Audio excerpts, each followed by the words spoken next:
खुलुमबाय गोजोन फुंबिलिनि गासिबो बड'लेण्ड बुब्लिनि अनसायगिरिफोरखौ बरायग्रोबाय। दिनै 15 नभेम्बर बुधबारनि फानजामुथिखौ फरायथिनो लादों आं कमलि ब्रह्म।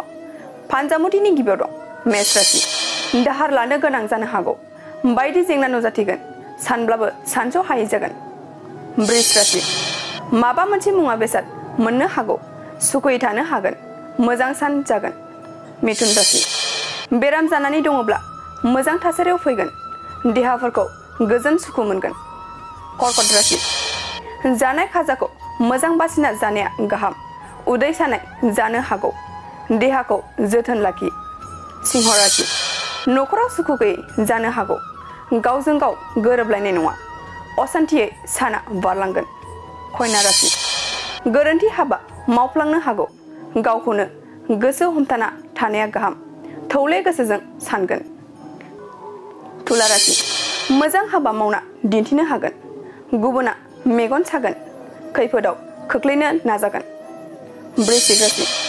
गोदान लामा मोनगोन, साननाय बादि खामानि मावनो हागोन, मोजां सान जागोन। धनु राशि। गोब्राब जेंनानिफ्राय बारग'नो हागोन, खर'खौ रेजें मोनगोन, गोसोआ उदां जागोन।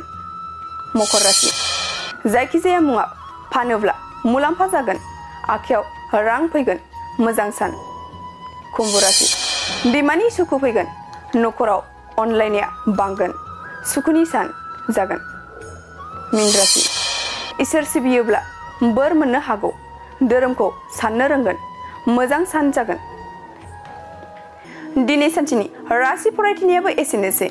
आसा खालामो नोंथांनि दिनैनि साना मोजाङै मोजां थांगोन, बेखौ बड'लेण्ड बुब्लि नखरनिफ्राय मिजिंथिबाय। दानिया फैदो नोंथांनि फानजामुथिखौ बड'लेण्ड बुब्लिनि हेफाजाबजों मिथिना लानि। गोजोन्थों।